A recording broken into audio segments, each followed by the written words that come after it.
الحمد لله والصلاة والسلام على رسول الله سبحانك لا علم لنا إلا ما علمتنا إنك أنت العليم الحكيم ولا فهم لنا إلا ما فهمتنا إنك أنت الجواد الكريم.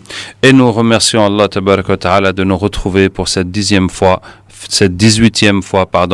dans ces cours de tafsir. Qu'Allah Ta'ala nous aide, qu'Allah nous accepte, qu'Allah nous bénisse, qu'Allah nous fasse comprendre ses paroles, nous fasse profiter de ses paroles. Et nous avons commencé la fois dernière à parler du paradis, notamment à travers l'histoire de l'Aïna al-Mardiya, que je vous invite tous à apprendre par cœur dans les détails. Cette histoire que vous pouvez trouver dans le livre Tanbih al-Ghafilin, Réveil aux inconscients. À la fin, il y a un chapitre sur les histoires, d'où vous trouvez cette histoire de l'Aïna al-Mardiya. Donc nous allons commencer à proprement parler du paradis, Inch'Allah. Nous avons parlé une des fois précédentes du jour dernier. Et nous avons parlé dans ce jour dernier que les étapes après la résurrection, le rassemblement, l'ouverture des cieux, le rapprochement du soleil, le rapprochement du trône d'Allah Tabaraka wa Ta'ala, ensuite commencer l'attente, et ensuite Allah Ta'ala établissait les comptes. Nous avons établi que ces comptes s'établissent de 6 façons différentes. Et après les comptes, chacun va recevoir son livre, soit de sa main droite, soit de sa main gauche. Sauf que ceux qui sont mécréants, il n'y a pas de livre pour eux, il n'y a pas d'action. Donc les anges les emmènent, les jettent dans l'enfer. Ceux qui sont croyants reçoivent leur livre. Une fois que les gens ont leur livre, Allah va laisser 100 ans et Yawm al-Qiyamah pour que les gens fassent les comptes entre eux. Pendant ces 100 ans, chacun va payer l'injustice qu'il a fait à quiconque et aussi va recevoir la compensation de l'injustice qu'il a subie. Et après ces comptes entre les hommes, Allah Ta'ala va établir la balance. C'est là qu'on va mettre les actions sur la balance. Ça veut dire que les actions qu'on va mettre sur la balance, c'est pas exactement ce que toi tu as fait. Il y a ce que tu as fait, mais aussi ce que tu as pris aux gens parce qu'ils t'ont fait du mal, ou ce qui est diminué, ce que tu vas payer aux gens parce que tu leur as fait du mal. Donc le net, après avoir payer, régler ses comptes avec les gens, c'est ça qui va rester, qu'on va mettre sur la balance. Et à partir de là, si la balance penche du bon côté, ça veut dire que tu vas passer le pont. Et si ça penche du mauvais côté, qu'Allah nous préserve, ça veut dire que la personne va tomber dans l'enfer. Donc le pont qu'il y a au-dessus de l'enfer, le prophète sallallahu alayhi wa sallam dit que il est plus fin qu'un cheveu, il est plus tranchant qu'un sabre, et il a une étendue, il a une pente qui fait une distance de 1000 ans, et puis une ligne droite de 1000 ans, et une descente de 1000 ans. Dans une autre version, c'est 500 ans, 500 ans et 500 ans. Donc, voilà la distance à parcourir. Alors, les gens vont parcourir avec leur lumière. Et après que les mécréants ont été jetés dans le feu, il reste les hypocrites avec les musulmans. Allah Ta'ala parle des hypocrites. Allah Tabaraka wa Ta'ala parle des hypocrites qu'ils sont avec les musulmans. يوم يقول المنافقون والمنافقات انظرونا نقتبس من نوركم. Le jour où les hypocrites disent attendez-nous, on veut gagner avec votre lumière, on veut prendre de votre lumière. Ça veut dire on veut vous suivre dans votre lumière, comme si quelqu'un il parcourt une route dans les noirs et il a une lumière et quelqu'un d'autre va venir se coller avec lui pour profiter de sa lumière. Et là les croyants vont leur dire irji'u wara'akum faltamisu nura. Il faut retourner derrière, il faut retourner dans le monde ici-bas pour chercher la lumière, parce que c'est la lumière de la foi et des bonnes actions. Donc chacun et waduriba baynahum bisurin lahu babun batinuhu fihi ar-rahmatu wa zahiruhu min qibalihi al-'adhab. Et Allah va faire un mur entre eux, d'un côté c'est le châtiment, de l'autre côté c'est la miséricorde. Donc c'est au dernier moment que les hypocrites seront séparés des croyants. Et donc les croyants vont passer sur le pont selon leur lumière. Il y en a qui a une lumière tellement grande, Allahu Akbar, que l'enfer va lui dire Asra' ya mu'min fa inna nuraka atfa'a nari. Dépêche-toi croyant, parce que ta lumière éteint mon feu. Donc les premiers passent comme l'éclair, ensuite ils passent comme le vent, ensuite ils passent comme au galop, ensuite ils passent en courant, ensuite ils passent en marchant, ensuite ils passent en rampant. Et il y en a qui a une lumière clignotante. Chaque fois qu'elle s'allume, il avance, et quand elle s'éteint, il va tomber. Et quand il va tomber, elle se rallume, et il avance encore un petit peu, et il continue ainsi. Et dans l'enfer, le prophète sallallahu a dit, l'enfer a des crochets qui attrapent les gens, qui accrochent les gens. Il y en a qui est griffé, mais qui s'échappe, qui s'en sort, et il y en a qui tombent dans l'enfer. Et c'est là aussi que le prophète sallallahu dit, Man batta'a bihi amaluhu lam yusri' bihi nasabuhu. Celui que ses actions le laissent tomber, le font ralentir, ses proches et ses connaissances ne le feront pas avancer. Parce que il y en a qui se retrouvent à sec sur le pont au milieu de l'enfer, et quand il tombe en panne et dit Allah, pourquoi tu me laisses ici? Et Allah lui dit, ce sont tes actions qui t'ont laissé ici. Ce sont tes actions, c'est là où tes actions arrivent. Alors je vous avais dit aussi qu'il y en a qui ont égalité entre les bonnes et les mauvaises actions, et eux sont Ashabul A'raf. Quand ils dépassent le pont, ils ne tombent pas dans l'enfer, mais une fois qu'ils ont dépassé le pont, ils ne peuvent plus avancer. Ils sont bloqués là-bas. Et ils sont en panne, et ils sont là, ils voient l'enfer, et ils voient le paradis, et ils discutent avec les gens dans l'enfer, et ils discutent avec les gens dans le paradis. Après un temps, Allah Ta'ala va leur donner sa miséricorde, et ils vont aller au paradis. Donc, quand on a passé le pont, on arrive devant le paradis. Devant le paradis, il y a un arbre au pied duquel jaillissent deux sources. Et les gens viennent ka'annama umiru biha, comme s'ils avaient reçu l'ordre. Ça veut dire qu'ils savent exactement ce qu'ils doivent faire. Et ils vont se jeter dans une source pour se baigner, pour se laver. Quand ils vont se laver dans cette source, leur corps va changer. Ça va devenir un corps des gens du paradis. Donc ils vont avoir une taille de 30 mètres de haut. Et la beauté de Sayyidina Yusuf alayhi salam, dont nous avons parlé qu'Allah a partagé la beauté en deux. Il a donné la moitié à Yusuf alayhi salam et l'autre moitié il a partagé entre l'humanité. Ils vont avoir un âge de 33 ans et les femmes l'âge de 17 ans. Donc quand tu rentres au paradis, tu as 33 ans. Après un an, tu as toujours 33 ans. Après 100 ans, après 1 million d'années, après 1 milliard d'années, ton âge n'a pas bougé. Tu ne vieillis pas, les cheveux ne blanchissent pas, rien ne se gâte, les dents ne se gâtent pas, et on n'est jamais fatigué. Dans le paradis, on ne dort pas. C'est les plaisirs. On va parler du jour et la nuit, en tout cas d'une façon permanente, d'une façon constante. On n'a pas besoin de se reposer, c'est-à-dire que dans ce monde, si on est debout, si on marche trop longtemps, on a besoin de se reposer. Même si on s'assoit trop longtemps, on a besoin de changer de position. Même si on dort trop longtemps, on est fatigué de dormir, on a besoin aussi de s'asseoir, de marcher un peu. Alors que tout cela dans le paradis, on ne connaît plus. On ne connaît plus aucune fatigue.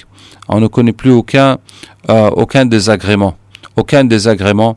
Il n'y a plus que tu as besoin de te gratter la tête ou de sortir quelque chose de ton oreille. Tout cela, il n'y aura pas. Donc je disais, ils vont se laver, se jeter dans le premier fleuve et leur corps va changer, ça devient un corps des gens du paradis.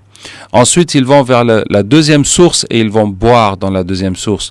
Quand ils vont boire dans la deuxième source, c'est leur intérieur qui est changé. D'abord, leurs intestins, leur estomac est changé. Maintenant, ils n'auront plus besoin d'aller aux toilettes. Il n'y aura plus d'excréments. Tout ce qu'ils mangent va sortir sur leur corps comme du parfum, soit en rose, soit en transpiration. Et leur cœur est lavé. Il n'y a plus dans leur cœur de mauvais sentiments, de rancune, de jalousie, de méchanceté. Leur cœur devient pur. Et leur esprit est lavé. C'est-à-dire qu'il n'y a plus une mauvaise pensée qui va venir dans leur tête. Il n'y a pas dans l'enfer de Shaitan qui te fait des waswas, qui te fait des mauvaises pensées pour t'égarer. On leur inspire de dire Subhanallah walhamdulillah comme ils respirent.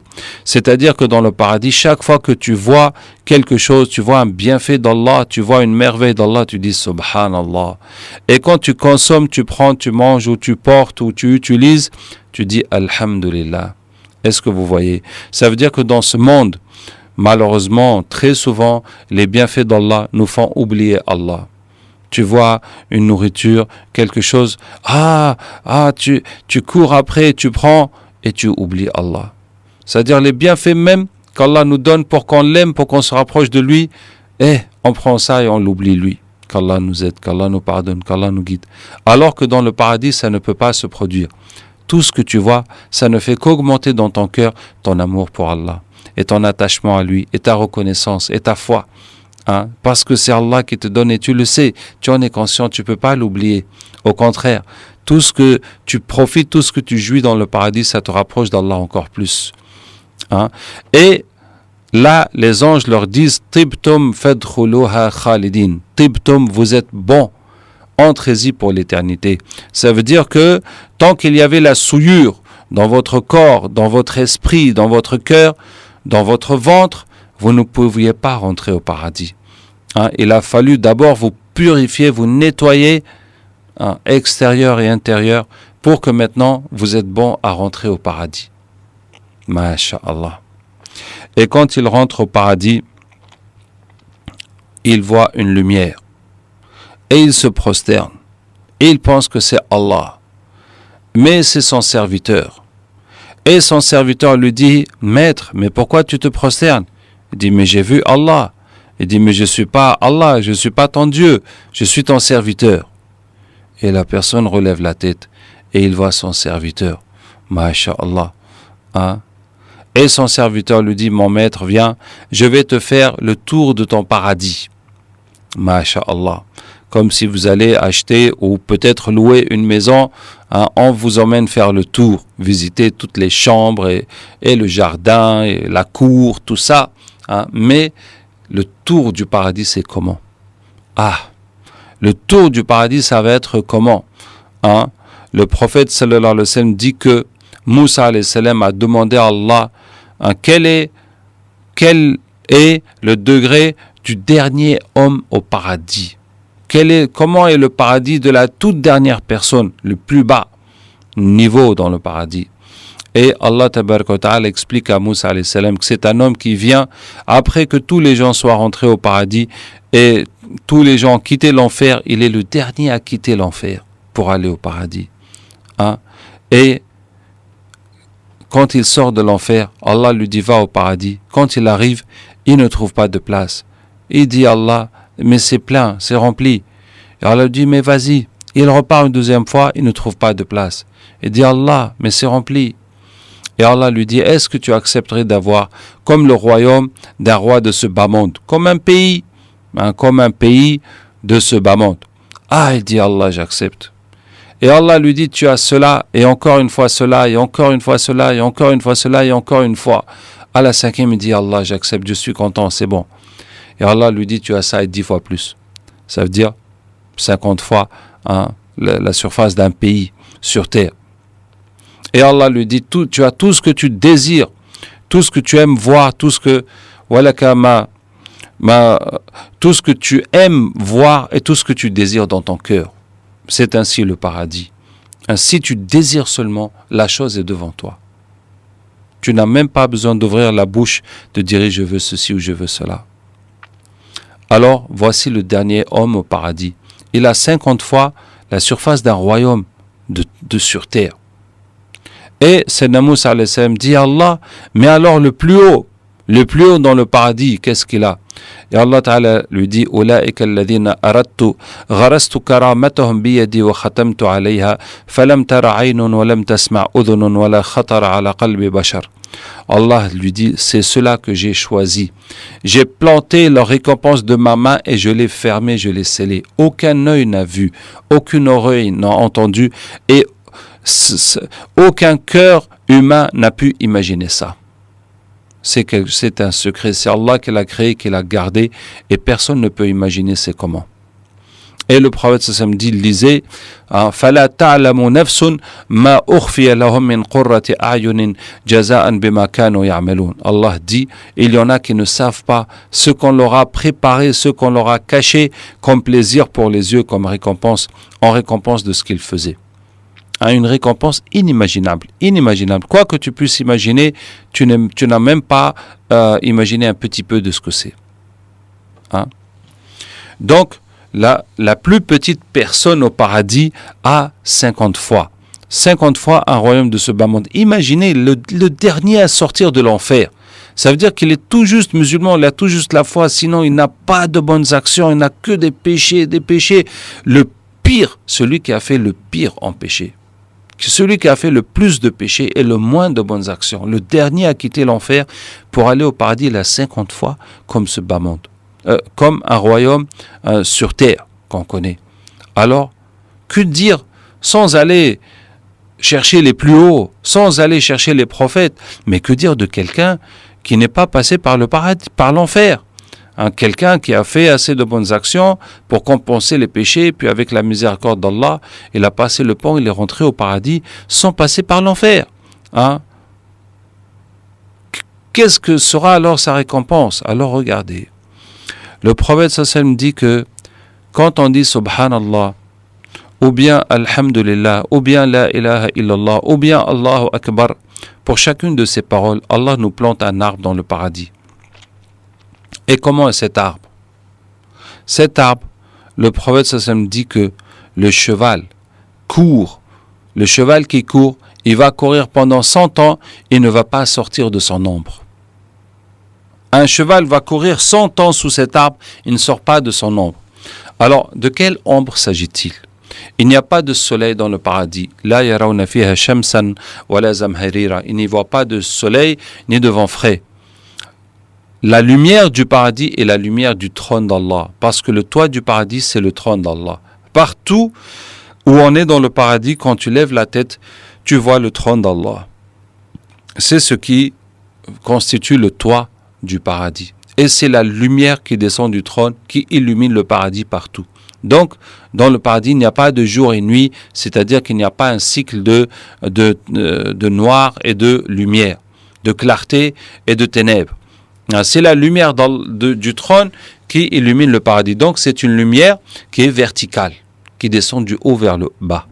Donc, l'ombre du trône, l'ombre de l'arbre, on imagine l'arbre avec un tronc et puis les branches, le feuillage qui partent un peu dans tous les sens tout autour du tronc. L'ombre, c'est ce qui est en dessous des branchages. En dessous des branchages de cet arbre, c'est ça qui est l'ombre de l'arbre, c'est en dessous de l'arbre. Et c'est cette partie en dessous de l'arbre, le cheval va courir 100 ans, il ne va pas la traverser. Est-ce que vous savez combien de distance un cheval parcourt en 100 ans? Alors, si on calcule qu'un cheval fait 60 km/h, en 24 heures, ça fait 1440 km. Si on multiplie par 360 jours pour un an, ça fait à peu près 500 000 km. Et en 100 ans, ça nous fait 50 millions de kilomètres. Alors, 50 millions de kilomètres, c'est le tiers de la distance Terre-Soleil. Ça veut dire que ça fait déjà, pour comparer, parce que la Terre, elle a un diamètre de 12 000 km, alors que là, on est à 500 000 km. Donc, ça fait combien? Ça fait plus 12 000, ça fait plus de 40 fois la Terre. Ça, c'est un seul arbre que tu gagnes avec une parole de Subhanallah. Imagine le Subhanallah, Alhamdulillah, tu peux en totaliser 1000 par jour. Et si tu multiplies ces 1000 par le nombre de jours où tu as fait ce dhikr, mais ça te fait des millions d'arbres. Et chaque arbre fait, combien j'ai dit? 12 000 kilomètres, le diamètre de la Terre. Et cet arbre, comme on a calculé, ça dépasse les 50 millions de kilomètres. Non, mais je me suis trompé. C'est 4000 fois la Terre. C'est 4000 fois la Terre. Et autant que d'arbres. Et ça, c'est juste les arbres. Ça, c'est juste les arbres avec les subhanallah, alhamdulillah. Maintenant, il faut chercher les récompenses des prières, les récompenses du jeûne, les récompenses de la patience, du pèlerinage, etc., des bonnes actions.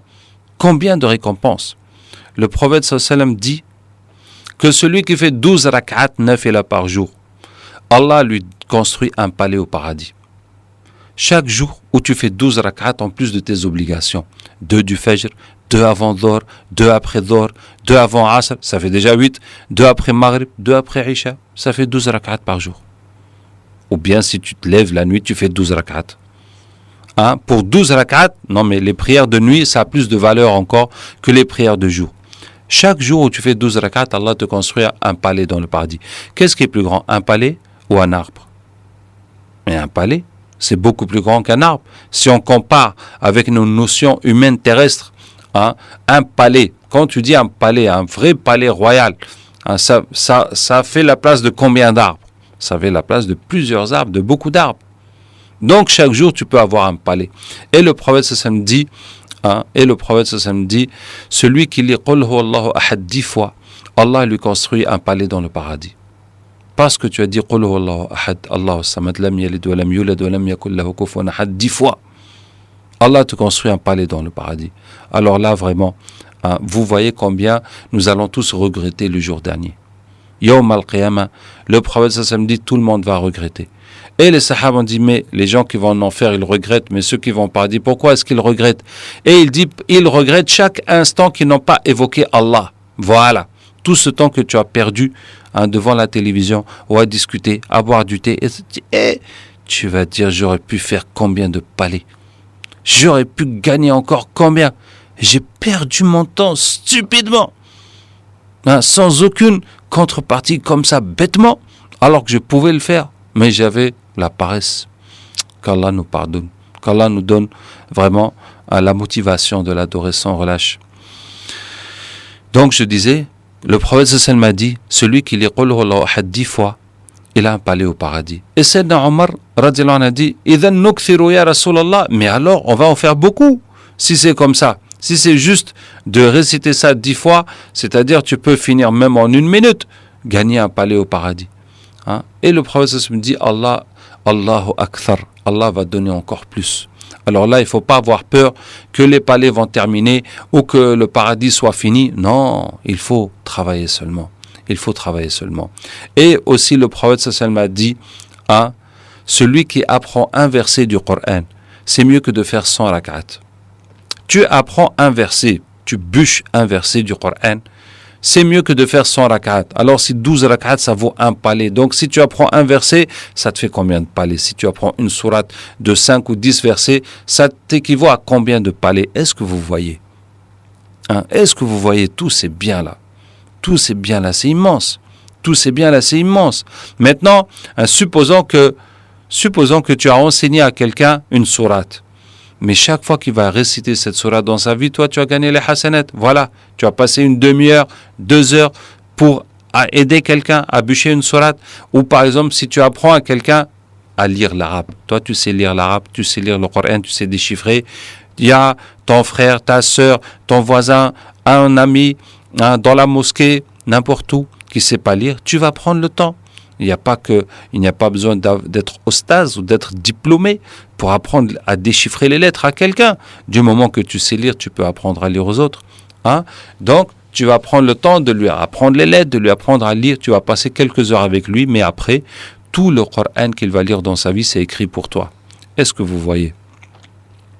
C'est-à-dire que les hasanats, on peut en avoir énormément. Et ce paradis, il devient immense. Ce paradis, il est immense. Hein? Donc, je disais que quand on rentre au paradis, la première chose, on voit notre serviteur.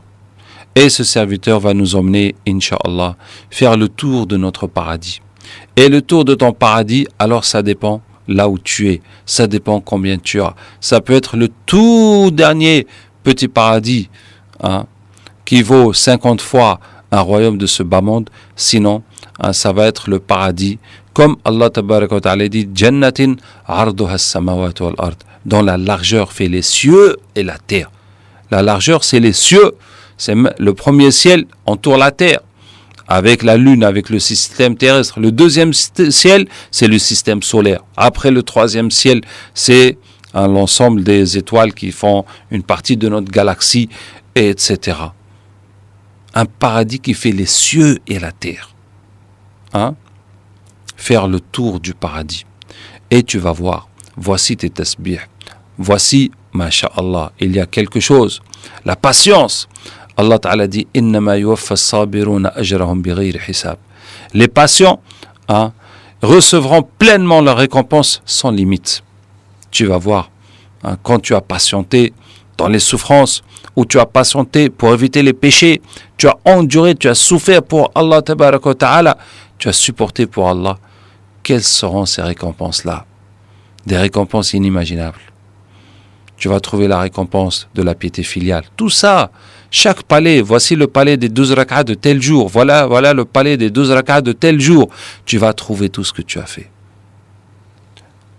Tu vas trouver tout ce que tu as fait. Et on a tout notre temps. Tu vas finir le tour de ton paradis. Alors ce paradis, comment il est? Je vous ai dit que la largeur du paradis fait les cieux et la terre. Maintenant dans le paradis, le prophète sallallahu alayhi wa sallam dit Inna ahla al-jannati la yatara'awna ahla al-ghurafi min fawqihim kama tara'awna al-kawkab ad-durriya al-ghabira fi al-ufuqi min al-mashriqi aw al-maghribi litafaduli ma baynahum. Les gens du paradis, ils voient ceux qui ont un degré plus qu'eux, comme vous voyez une étoile au fin fond de l'horizon à l'est ou à l'ouest, tellement la différence est entre eux. Alors je vous explique. D'abord, Allah Ta'ala dit وَإِذَا رَأَيْتَ ثَمَّ رَأَيْتَ نَعِيمًا وَمُلْكًا كَبِيرًا. Quand tu regardes là-bas, tu vois un bien-être et un très grand royaume. Et le prophète sallallahu explique que la personne dans le paradis regarde son paradis sur une distance de 1000 ans, devant, à droite, à gauche, derrière. Là où tu es, tu regardes devant toi, tu regardes un spectacle, tu vois un panorama, tu vois, comment on appelle ça, tu vois une étendue de 1000 ans. Ça veut dire ce que tu vois avec tes yeux, si tu vas marcher pendant 1000 ans pour arriver à la fin de ce que tu vois. Et tout ça, c'est chez toi. Tout ça, c'est ton royaume. Tout ça, c'est ton paradis. Si tu as fini ces 1000 ans, là, tu vas voir la suite. C'est comme ça. Partout où tu vois ton paradis sur une étendue d'une distance de 1000 ans. Mais au fond de l'horizon, tout là-bas, tu vois une étoile. Quelque chose qui brille comme une étoile au fond de l'horizon. Qu'est-ce que c'est? Ça, c'est le paradis qui vient après le tien. Une fois que ton paradis finit, là où ton paradis finit, ça va commencer le paradis de ton voisin qui est juste à côté de toi. C'est son paradis qui brille là-bas comme une étoile. Et qu'est-ce que ça veut dire? Les étoiles apparaissent la nuit. Le jour, elles disparaissent. Mais les étoiles sont toujours présentes. Pourquoi est-ce qu'on ne les voit pas le jour? Parce que c'est la lumière du soleil qui nous empêche de voir la lumière des étoiles, parce que la lumière du soleil est tellement plus forte. Mais imaginez qu'en plein jour, il y a une étoile qui persiste. Et malgré la présence du soleil, tu la vois encore. Ça veut dire que cette étoile-là, sa lumière est tellement forte qu'elle s'impose à la lumière du soleil. Est-ce que vous voyez? Et c'est ce qui se passe pour le paradis de ton voisin. Celui qui est ton voisin immédiat à la porte à côté, ça veut dire il a juste un subhanallah de plus que toi, juste une hasana comme ça. Le suivant, il a juste une hasana plus que toi. Sa lumière, elle est tellement plus forte que la tienne, que toi, en plein jour, en plein dans ton paradis, tu vois son paradis briller comme une étoile là-bas. Ça, c'est le mérite, l'avantage de celui qui est ton voisin immédiat. Qui a juste un subhanallah de plus que toi, chez lui, ça brille tellement plus que chez toi. Et si tu regardes de l'autre côté, ton voisin qui est de l'autre côté, qui a une hasana moins que toi, tu ne le vois pas. Parce que dans la lumière où toi tu es, lui, tu ne le vois plus. Comme les étoiles qu'on ne voit plus quand le soleil est là. C'est comme ça la différence entre eux. Et c'est pour ça que le prophète sallallahu alayhi wa sallam dit Ana za'imun bi baytin fi rabad al-jannah. Je garantis une maison dans les faubourgs du paradis, dans les banlieues du paradis, à celui qui laisse la dispute même quand il a raison. Et je garantis une maison au milieu du paradis à celui qui laisse le mensonge même pour plaisanter. Et je garantis une maison en haut du paradis à celui qui a un bon comportement. Donc, ce hadith peut sembler à première vue difficile à comprendre. Il y aurait les faubourgs, les banlieues, les bords du paradis, et puis il y a le milieu du paradis, et puis il y a le haut du paradis.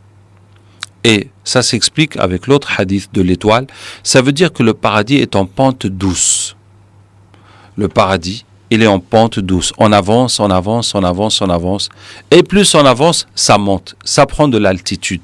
C'est pour ça qu'il y a ceux qui sont en haut et ceux qui sont en bas. Mais ceux qui sont en haut, ce n'est pas qu'ils sont sur des étages au-dessus de ta tête. Et quand tu lèves la tête, tu vois que l'autre, il est sur le premier étage et l'autre au deuxième étage. Et comme ça, ainsi de suite, comme des gratte-ciel. Non. Chacun qui lève la tête au paradis ne voit que le trône d'Allah. Il n'y a personne qui est au-dessus de ta tête. Les autres, ils sont, une fois que tu as fini ton royaume, c'est là que commence le royaume suivant. Mais ça prend un peu d'altitude. Et c'est pour ça qu'il y a le début, et puis le milieu, et puis le haut du paradis. Donc les gens vont faire le tour de leur paradis. Et vous allez me dire, mais il y en a qui vont faire des grands tours, et il y en a qui vont faire des petits tours. En tout cas, même le plus petit tour, il est déjà très grand, parce que ça fait 50 fois le royaume d'un homme de ce bas monde. Mais ils vont pas finir ensemble. Effectivement, en fait, ils ne vont pas commencer ensemble. Ceux qui passent comme l'éclair, ceux qui ont les plus grands paradis, donc ils arrivent plus tôt et ils ont plus de temps de visiter leur paradis. Et puis les autres qui sortent de l'enfer, c'est eux qui arrivent en dernier. Donc ils arrivent en dernier, le temps que les autres, ils ont presque fini leur paradis, pour que eux, ils arrivent à faire le tour de leur paradis. Une fois que tout le monde est rentré dans le paradis. Une fois que le dernier sort de l'enfer et rentre au paradis, on amène la mort sous forme de bélier au-dessus du pan, entre l'enfer et le paradis. Et on appelle les gens de l'enfer, venez voir. Et ils viennent voir, ils sont excités, ils sont contents. Oui, qu'est-ce qu'il y a? On est là. Est-ce qu'il y a une seconde chance? Est-ce qu'il y a une sortie? Est-ce qu'il y a une occasion? Et les gens du paradis viennent, oui, qu'est-ce qu'il y a? On est là. Ils ont peur. Qu'est-ce qu'il y a? Est-ce qu'il y a un problème? Est-ce qu'il va se passer encore quelque chose? Et on leur dit, est-ce que vous connaissez ça? Et tout le monde dit oui, on connaît. Les gens de l'enfer disent oui, on connaît, c'est la mort. Et les gens du paradis disent oui, c'est la mort. Et on égorge la mort sur le pont entre le paradis et l'enfer. Et on dit, ya ahl al-nari khuludun fala maut, wa ya ahl al-jannati khuludun fala maut. Et les habitants de l'enfer, maintenant c'est l'éternité, il n'y a plus de mort. Et les habitants du paradis, maintenant c'est l'éternité, il n'y a plus de mort. Oui. On a demandé au prophète sallallahu alayhi wa sallam, est-ce qu'il y a au paradis le jour et la nuit? Il a dit, dans le paradis, il ne fait jamais noir. Mais il y a le jour et la nuit. C'est que le jour, les gens sortent de leur palais et se rencontrent et se visitent et discutent. Masha'Allah. Tu as envie de visiter qui? Visiter le prophète sallallahu alayhi wa sallam, les autres prophètes, les sahaba, visiter qui tu veux. Visiter le jeune qui était avec le sorcier, le moine, qui s'est sacrifié pour la guider de son peuple. Visiter les jeunes de la caverne. Visiter tes voisins, ceux qui étaient au même niveau que toi, en piété, en effort. Masha'Allah. Visiter tes proches, tes parents. On visite, on mange, on discute. Et Allah tabaraka wa ta'ala raconte فَأَقْبَلَ بَعْضُهُمْ عَلَى بَعْضٍ يَتَسَاءَلُونَ. Certains, ils se rencontrent et ils se posent la question. قَالَ قَائِلٌ مِّنْهُمْ إِنِّي كَانَ لِي قَرِينٌ. Un d'entre eux dit, j'avais un ami, j'avais un camarade. J'avais quelqu'un, un voisin ou un collègue au travail, en tout cas, peut-être un proche parent. يَقُولُ أَإِنَّكَ لَمِنَ الْمُصَدِّقِينَ. Qui me disait, mais est-ce que toi tu crois en ça? أَإِذَا مِتْنَا وَكُنَّا تُرَابًا وَعِظَامًا إِنَّا لَمَدِينُونَ. Une fois que nous sommes morts, que nous allons revenir à la terre, à la poussière, est-ce qu'on va encore revivre et rendre des comptes?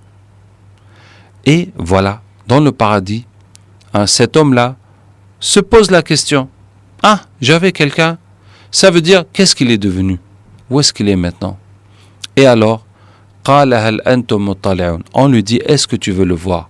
En même temps, un ange arrive et lui dit, est-ce que tu veux le voir?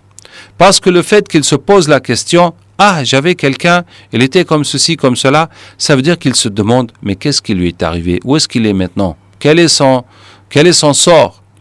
Et en même temps, l'ange vient lui proposer, est-ce que tu veux voir où est-ce qu'il est? Il a regardé et il l'a vu au milieu de l'enfer. Donc ici, c'est une image de comment les gens du paradis ont tout ce qu'ils désirent. Il suffit que ça vienne dans ton cœur, que tu aimerais bien cela, ou tu te demandes cela, ou pourquoi pas cela, pouf, ça se réalise en même temps. Et il l'a vu au milieu de l'enfer. Il dit vraiment, Wallah, tu as failli me détruire. Tu as failli m'égarer, tu as failli me perdre. Tu me tentais, tu me disais, viens t'amuser, viens, il y a ceci, viens cela. Pourquoi tu perds ton temps alors que tu es jeune, tu pourrais profiter de la vie.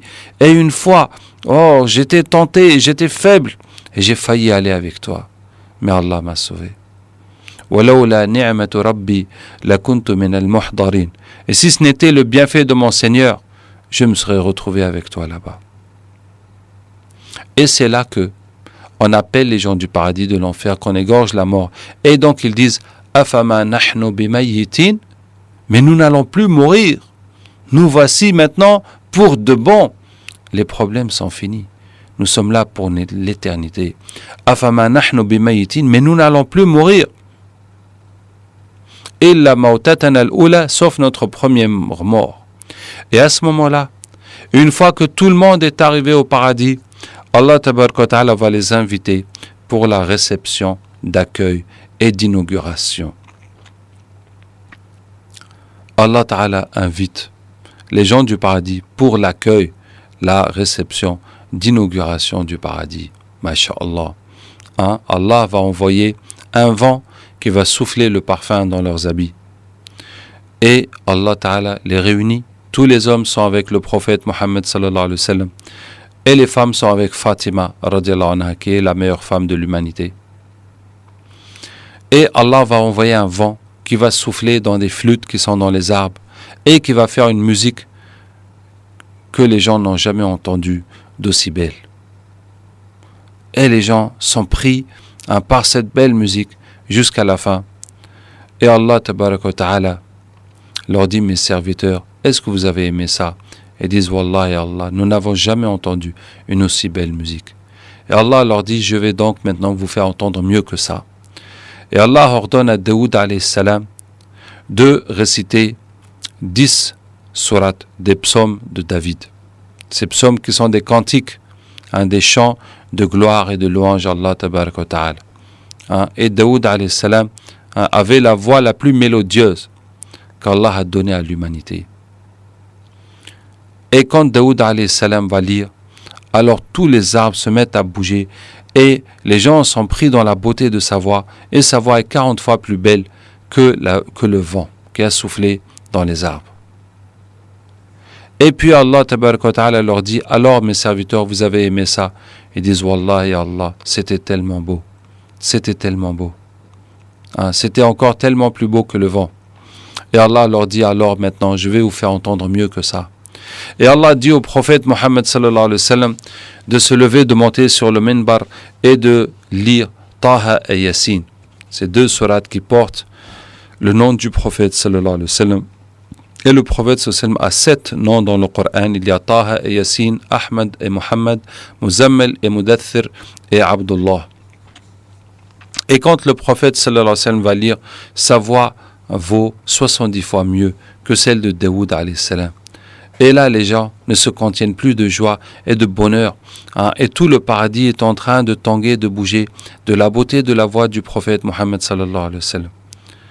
Et puis Allah Ta'ala leur demande, alors mes serviteurs, vous avez aimé ça?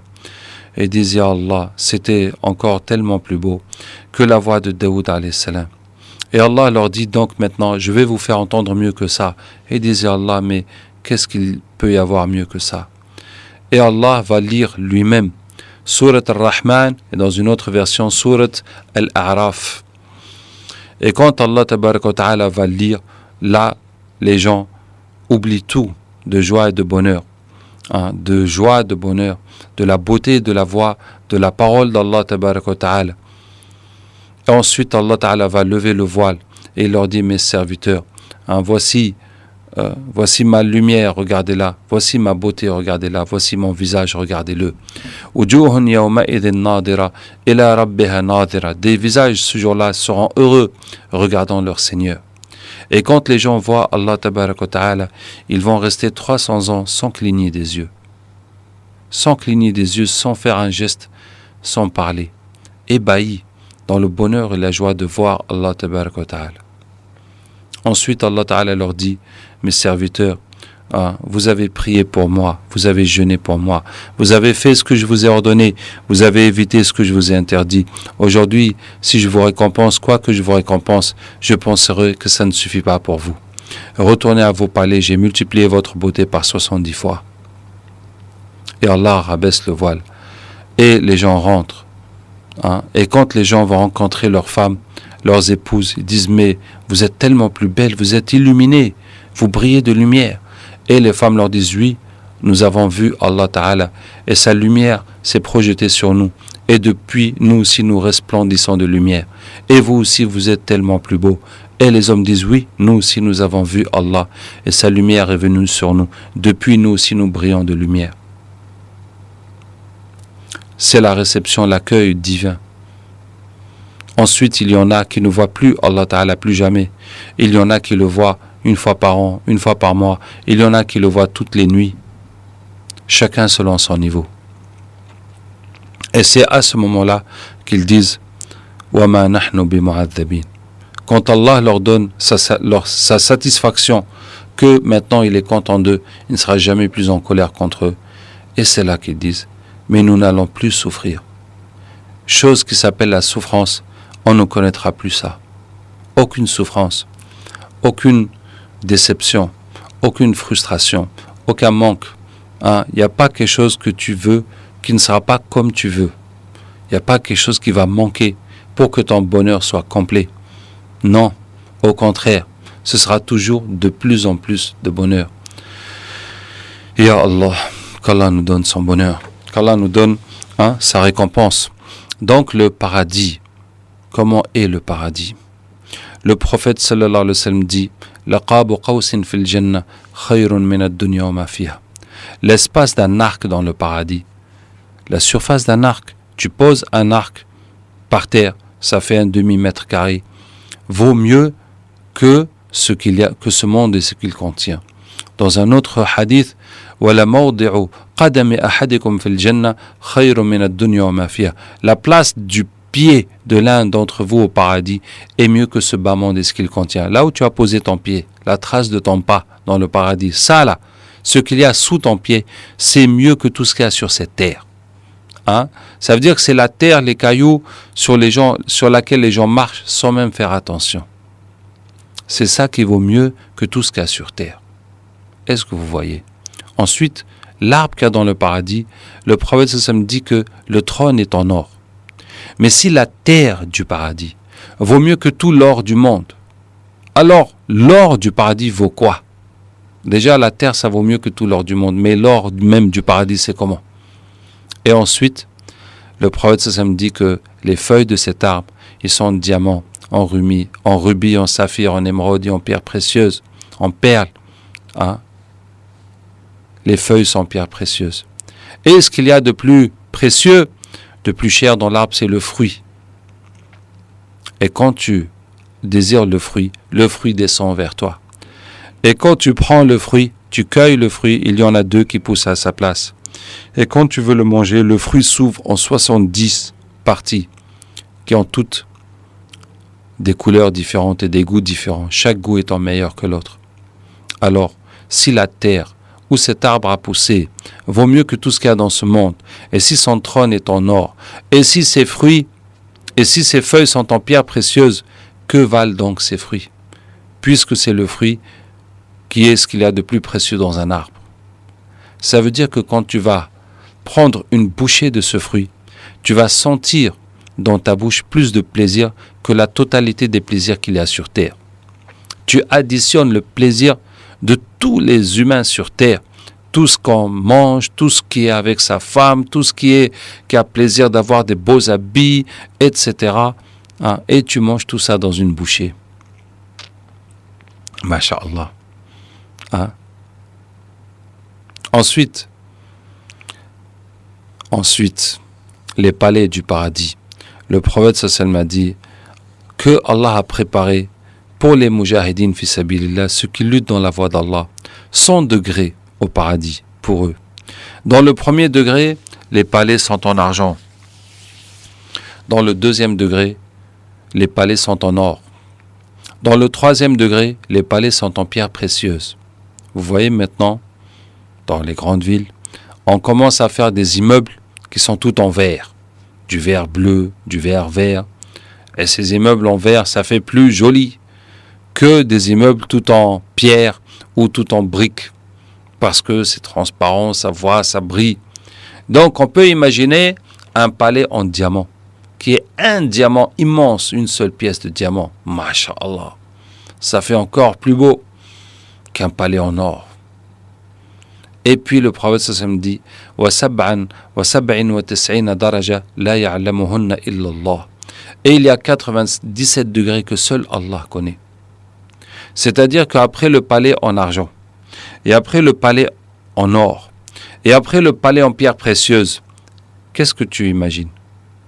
Après ça, tu imagines quoi? En pierre précieuse, un palais en diamant, ou en rubis, ou en saphir, ou un palais en perle, une perle. Bon, après tu imagines quoi? Après tu peux plus imaginer, parce que voilà, nous avons épuisé notre imagination. Palais en argent, palais en or, palais en pierre précieuse, et puis quoi? 97 degrés que seul Allah connaît. Palais en autre chose, palais en autre chose, palais en autre chose. Chaque fois, ça passe à un niveau supérieur. Chaque fois, ça passe à un autre niveau totalement différent, totalement nouveau, totalement supérieur. Allah Ta'ala est infiniment grand. C'est l'homme qui est petit, limité par les choses que nous connaissons. Qu'Allah Ta'ala nous aide. Donc je disais, ainsi la terre du paradis, la nourriture, ainsi les habitations du paradis. Et nous avons commencé à parler la fois dernière des femmes du paradis. Et donc, il y a dans le paradis le jour et la nuit, sachant qu'il ne fait jamais noir. C'est toujours la clarté du trône d'Allah Tabaraka wa Ta'ala. Mais le jour, les gens quittent leur palais. Arrivés à l'heure du matin, les anges viennent les voir dans leur palais et leur disent, les anges viennent leur voir et leur amènent les cadeaux de la part d'Allah Tabaraka wa Ta'ala pour la prière de Subh. Ça veut dire que, même dans le paradis, il faut qu'on se lève pour Subh. Mais dans le paradis, on ne dort jamais. On est toujours là, on est toujours en forme. Il n'y a pas de problème, on est là. Et les anges viennent pour leur donner la récompense de la prière de Subh. Comme a dit le prophète sallallahu alayhi wa sallam, Man ghada ila al-masjidi awrah, a'adda Allahu lahu fil jannati nuzulan kullama ghada awrah. Quiconque va à la mosquée matin ou après-midi, Allah lui prépare un accueil dans le paradis à chaque fois qu'il va à la mosquée. C'est-à-dire qu'il lui offre quelque chose.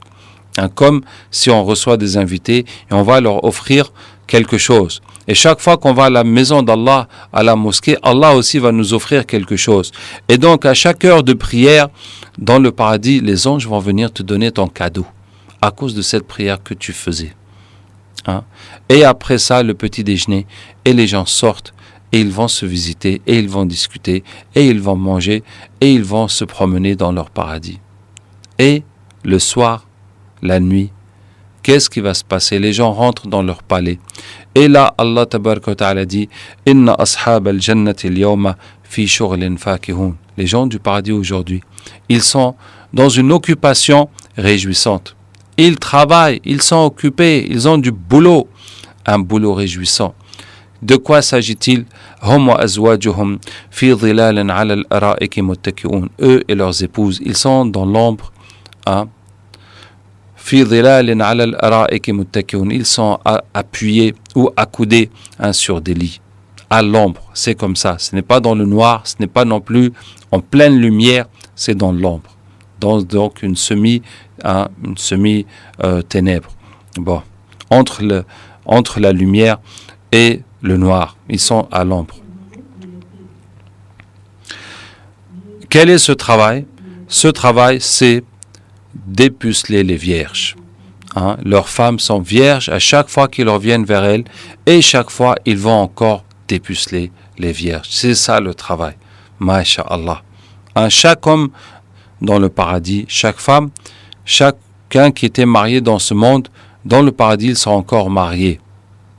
Et si quelqu'un n'était pas marié, était célibataire dans cette vie, ou bien que son mari, ou bien que sa femme soit allée dans l'enfer, qu'Allah nous préserve, alors il va se marier au paradis avec quelqu'un aussi, avec quelqu'un qui est dans le même cas. Donc tout le monde sera marié au paradis, et finalement chaque homme va se retrouver avec au moins 2 femmes de ce bas monde. Sans parler des Hur Layn, des femmes du paradis qu'Allah crée spécialement pour nous. Et hier, nous avons parlé de l'Aïna al-Mardiya. Et après cela, je vous ai dit comment à la femme du paradis, si elle sort son doigt dans ce monde, elle va éclipser la lumière du soleil. Si son foulard tombe par terre, il va remplir la terre de parfums. Et on ne peut pas le payer avec tout l'argent du monde. hein, et si elle crache dans la mer devient sucrée. Et ça veut dire que quand tu vas l'embrasser, c'est comme si tu as pris des tonnes et des tonnes et des milliers de tonnes de sucre dans ta bouche. Donc vraiment, le plaisir là, tu vas être comme quelqu'un qui a été électrocuté là, ceux qu'on exécute sur la chaise électrique et qui sursaute comme ça, tellement ce plaisir. Hein, ça c'est la bouche, alors imaginez le reste. Imaginez quand l'homme, masha'Allah, va être avec sa femme dans le paradis, la femme, la même chose avec l'homme, comment sera ce plaisir? Qu'est-ce qui pourra le décoller de ce plaisir? Sachant que dans le paradis, ce plaisir ne s'arrête pas. Ça ne s'arrête pas parce qu'Allah Ta'ala donne à l'homme un appareil qui est toujours opérationnel. Hein, et à la femme, qu'elle est toujours vierge. Et il n'y a pas de liquide, d'émanation. Liquide, c'est le plaisir qui continue sans arrêt. Et la personne ne va pas s'arrêter jusqu'à ce qu'il y ait une autre qui vient et qui lui dit, serviteur d'Allah, je sais que tu vas jamais te lasser d'elle, qu'elle va jamais se lasser de toi, mais moi aussi ça fait tellement longtemps que j'attends et moi aussi j'ai un droit à avoir une part en toi. Et quand il voit une autre qui est plus belle, encore plus resplendissante, et là il se lève et laisse celle-là, il va vers l'autre. C'est ainsi la nuit des gens du paradis, et c'est dans cette nuit que quand tu es avec ta femme, que le serviteur va venir et te dire, maître, c'est l'heure. Et là, il y a un endroit où ils vont aller voir Allah Tabaraka wa Ta'ala encore une fois. Ça dépend chacun son niveau, chacun où est-ce qu'il est. Mais chaque fois qu'ils voient Allah, ils deviennent encore plus beaux. Ils ont encore plus de lumière. Ils passent encore à des niveaux supérieurs. Et vous voyez, celui qui était préoccupé par l'amour d'Allah Tabaraka wa Ta'ala, la satisfaction d'Allah, la connaissance d'Allah, la lumière d'Allah, la proximité d'Allah, Tabaraka wa Ta'ala, celui qui était occupé par ça dans ce monde, il le trouvera dans le paradis.